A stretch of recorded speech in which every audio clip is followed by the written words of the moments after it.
नमस्कार साथियों, स्वागत है आप सभी का आप ही के अपने YouTube चैनल सुपर फैंटेसी के अंदर। तो गाइस, आज हम बात करने वाले हैं विवो प्रो कबड्डी का जो फर्स्ट मुकाबला खेला जाएगा तेलुगु टाइटंस और बेंगलुरु बुल्स के बीच। इस मुकाबले की यहाँ से हम बात करने वाले हैं। दोनों ही टीमों का पूरा रिकॉर्ड बताने वाला हूँ, पूरा प्रेडिक्शन समझाने वाला हूँ। कौन सा प्लेयर राइट कॉर्नर के अंदर से डिफेंडिंग करेगा, कौन सा लेफ्ट कॉर्नर के अंदर डिफेंडिंग करेगा और कौन से ऐसे प्लेयर रहेंगे जो इस मुकाबले के अंदर आप लोगों को फ्लॉप होते हुए नजर आएंगे। और इस मुकाबले के अंदर बात करें ना, तो इस सीजन के अंदर बेंगलुरु बुल्स की तरफ से आप लोगों को प्रदीप नरवाल भी खेलते हुए नजर आने वाला है। हालांकि पिछले सीजन के अंदर यूपी योद्धा की तरफ से खेलते हुए नजर आ रहा था प्रदीप नरवाल, लेकिन इस सीजन के अंदर सीजन 11 के अंदर प्रदीप नरवाल आप लोगों को बेंगलुरु बुल्स की तरफ से खेलते हुए नजर आएगा। तो इस मुकाबले के अंदर प्रदीप नरवाल परफॉर्मेंस करेगा या नहीं करेगा वो भी मैं आगे आप लोगों को क्लियर करने वाला हूं। तो वीडियो को शुरू से लेके एंड तक जरूर देखना है। बाकी पूरे रिकॉर्ड के अनुसार मैं फाइनल टीम भी आप लोगों को बताऊंगा, कौन से प्लेयर मेरी टीम में रहने वाले हैं, किसको मैं अपनी टीम के अंदर टर्म प्लेयर के रूम में लेकर चलने वाला हूँ, वो भी मैं आप लोगों को वीडियो के एंड तक बताने वाला हूँ।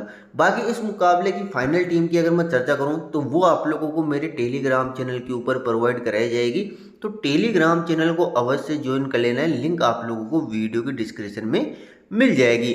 और जो भी बंदे देखो नए हैं चैनल के ऊपर, वो चैनल को कर लो सब्सक्राइब और वीडियो को कर दो लाइक। जी हाँ दोस्तों, वीडियो को लाइक करके अपना सपोर्ट जरूर दिखाएं मेरे भाई।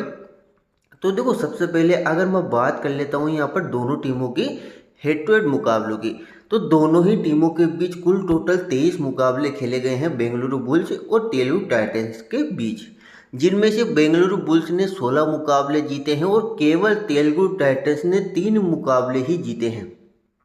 ठीक है, अब यहाँ पर तीनों दोनों टीमों के बीच यहाँ पर 4 मुकाबले टाई रहे हैं और यहाँ पर बेंगलुरु बुल्स का हाईएस्ट स्कोर 49 का रहने वाला है और तेलुगु टाइटंस का हाईएस्ट स्कोर 40 रहने वाला है। और सबसे कम स्कोर की बात करूँ तो दोनों टीमों का 21-21 का सबसे कम स्कोर रहने वाला है।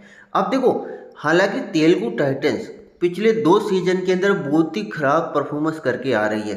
ठीक है, केवल पवन शेरावत के अलावा कोई सा भी ऐसा प्लेयर नहीं है जो कि तेलुगु टाइटंस की तरफ से परफॉर्मेंस किया हो पिछले सीजन के अंदर।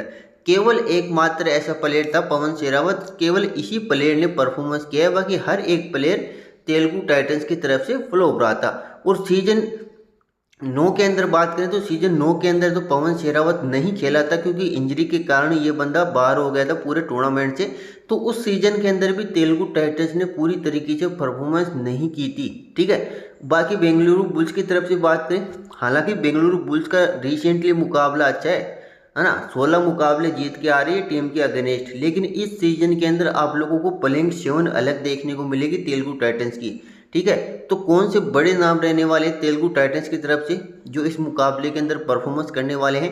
बाकी बेंगलुरु बुल्स इस मुकाबले के अंदर हालांकि हेड टू हेड के अंदर अच्छा है ना। और रिसेंटली मुकाबलों की अगर मैं बात करूँ दोनों टीमों की, तो रिसेंटली मुकाबले के अंदर भी पिछले चारों मुकाबले सीजन 10 और सीजन 9, इन दोनों मुकाबलों की बात करूँ ना दोनों सीजन की, तो दोनों सीजन में बेंगलुरु बुल्स ने चारों के चारों मुकाबले यहाँ पर विन करके आ रही है।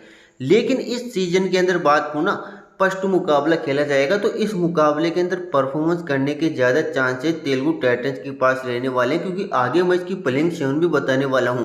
कौन से बड़े नाम रहेंगे, किन प्लेयरों को अपनी टीम में शामिल किया है, वो भी मैं चर्चा करूंगा। लेकिन यहाँ पर तेलुगु टाइटंस इस सीजन के अंदर आप लोगों को बेस्ट परफॉर्मेंस करती हुई नजर आएगी।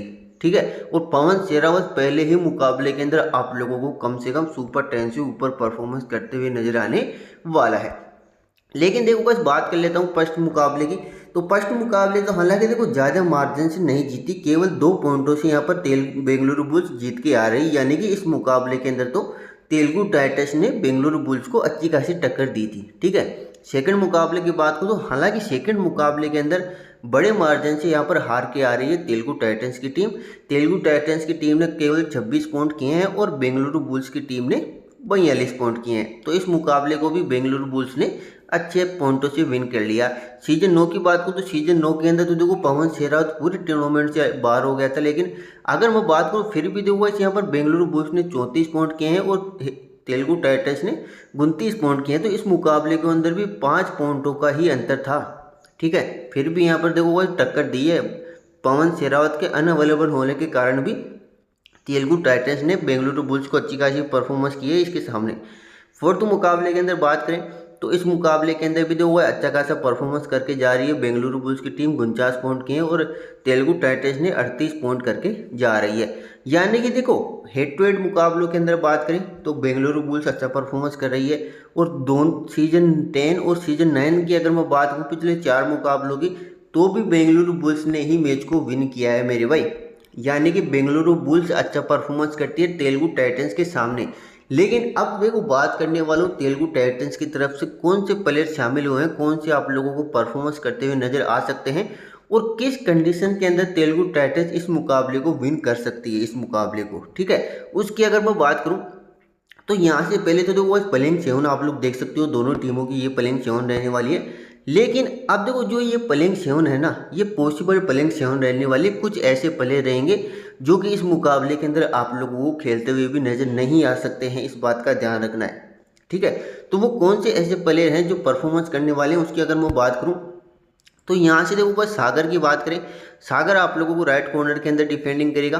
किशन दुल की बात करें तो किशन दुल आप लोगों को लेफ्ट कॉर्नर के अंदर डिफेंडिंग करते हुए नजर आएगा। बाकी अगर यहाँ पर देखो किशन दुल राइट कॉर्नर के अंदर भी डिफेंडिंग करता है, ये कोई बड़ी बात है नहीं। यहाँ पर अगर राइट कॉर्नर का डिफेंडर आउट हो जाता है तो वो यहाँ पर पोजीशन चेंज होती रहती है इन प्लेयरों की, इस बात का ध्यान रखना है।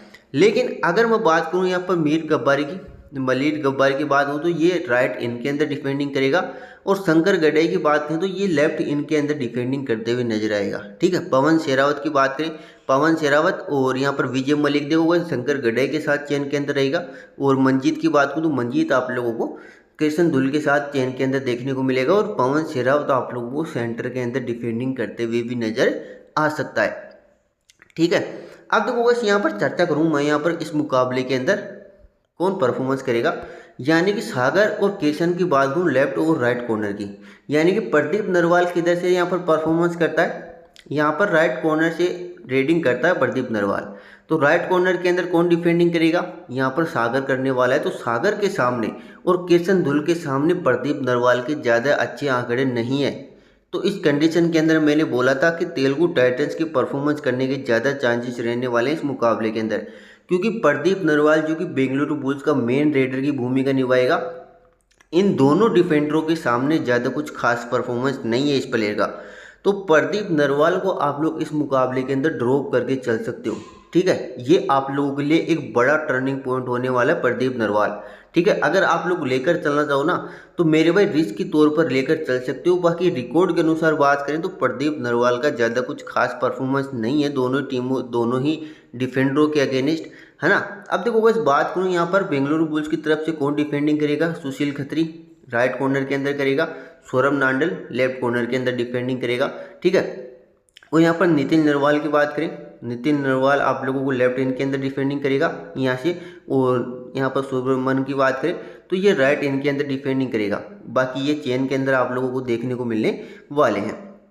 प्रदीप नरवाल किसी भी चेन के अंदर देखने को नहीं मिलेगा, ये बंदा केवल सेंटर के अंदर रहने वाला है, ना तो डिफेंडिंग के अंदर पॉइंट देता है, केवल रेडिंग करने वाला है, पूरा प्रॉपरली रेडर रहने वाला है। ठीक है, अब देखो बस बात कर लेता हूँ यहाँ से, तो यहाँ पर देखो बस सुशील खत्री रहेगा, सौरभ नांडल रहने वाला है। और यहाँ से पवन शेरावत कहाँ से रेडिंग करता है, ये भी राइट कॉर्नर से रेडिंग करता है, कभी कभी लेफ्ट से भी डाल लेता है, यानी कि प्रॉपरली ऑलराउंडर रहने वाला है। और पवन शेरावत डिफेंडिंग के अंदर भी परफॉर्मेंस करता है, कम से कम 1 या 2 सक्सेसफुल टेकल तो आप लोगों को करते हुए नजर आएगा और सुपर 10 लगाते हुए नजर आएगा। यानी कि कैप्टनसी के लिए पवन शेरावत आप लोगों को बेस्ट ऑप्शन रहने वाला है इस मुकाबले के अंदर। तो यहाँ से देखो सौरभ खत्री और सौरभ नांडल रहने वाले, तो पवन शेरावत जैसे ही आगे जाएगा तो इन दोनों के सामने पवन शेरावत का अच्छा परफॉर्मेंस है, अच्छे आंकड़े रहने वाले दोनों ही डिफेंडरों के सामने। हालांकि सौरभ नांडल इसके ऊपर हावी हो सकता है, क्योंकि सौरभ नांडल यहाँ पर एक्सपीरियंस प्लेयर रहने वाला है। तो सौरभ नांडल पवन शेरावत को कम से कम 1 या 2 बार जरूर आउट करेगा। ठीक है, यानी कि सौरभ नांडल भी हमारी टीम के अंदर एक वेरी इंपॉर्टेंट प्लेयर होने वाला है, कम से कम 2 से 3 सक्सेसफुल टेकल तो आप लोगों को करते हुए नजर आएगा। ठीक है, अब इस मुकाबले की बात करूँ यानी कि ट्रम्प प्लेयरों की, यानी कि यहाँ से रहने वाला है देखो अजिंक्य पवार। जो कि सेकंड रेडर की भूमिका निभाएगा। अब देखो प्रदीप नरवाल अगर फ्लॉप होता है तो अजिंक्य पवार सेकंड रेडर की भूमिका निभाएगा, यानी कि ज़्यादा अपॉर्चुनिटी रेडिंग के अंदर किसको मिलेगी, अजिंक्य पवार को। तो अजिंक्य पवार भी कम से कम आप लोगों को सुपर 10 से ऊपर परफॉर्मेंस करते हुए नजर आएगा। तो अजिंक्य पवार एक ट्रम्प प्लेयर के रूप में रहने वाला है यानी इसके मुकाबले के अंदर, ठीक है। यहाँ पर नितिन नरवाल की बात करूँ तो नितिन नरवाल का ज़्यादा कुछ खास परफॉर्मेंस है नहीं, टेली आप जीएल टीम के अंदर शामिल करके चल सकते हो। यहाँ से बात करूँ तेलुगु टाइटंस की तरफ से तो देखो भाई यहाँ पर किशन दुल रहने वाला है, यहाँ पर शंकर गड्ढे को मैं अपनी टीम में रखने वाला हूँ। शंकर गड्ढे आप लोगों के लिए यहाँ पर ट्रम्प प्लेयर की भूमिका निभाएगा। और देखो अगर दोनों मेन रेडर आउट हो जाते हैं, देखो बस विजय मलिक और पवन शेरावत, तो यहाँ पर शंकर गड्ढे आप लोगों को थर्ड रेडर की भी भूमिका निभाते हुए नजर आएगा। बाकी विजय मलिक, इस बंदे को आप लोग बिल्कुल भी ड्रॉप नहीं करना है। ये बंदा भी एक ऑलराउंडर भूमिका निभाता है और पूरे प्रॉपरली रेडिंग के अंदर अपॉर्चुनिटी मिलने वाली है विजय मलिक को। तो ये बंदा भी आप लोगों के लिए यहाँ पर ट्रम्प प्लेयर की भूमिका निभाएगा। तो विजय मलिक मैं अपनी टीम में रखने वाला हूँ। तो देखो ये दोनों टीमों का इस प्रकार से रिकॉर्ड रहने वाला है।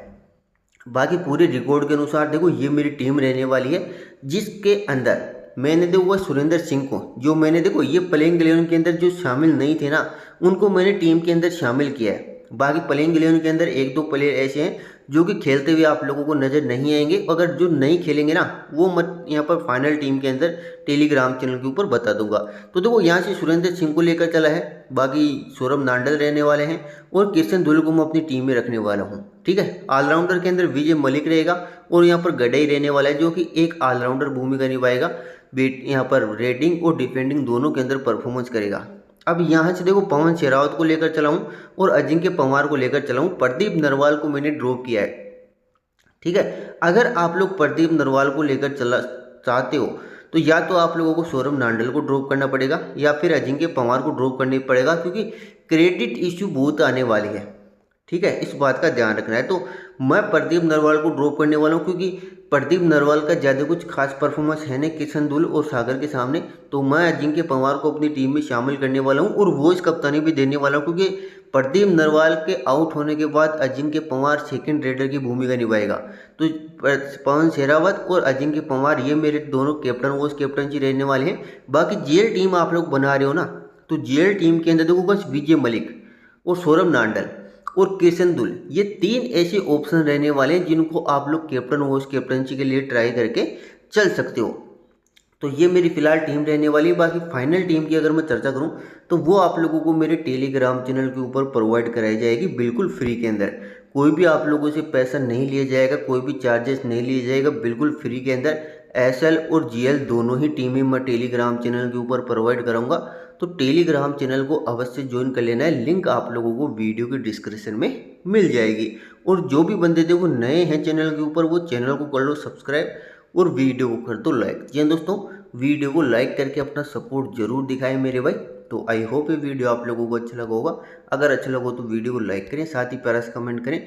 तो मिलते हैं अगले वीडियो के अंदर। जय हिंद, जय भारत।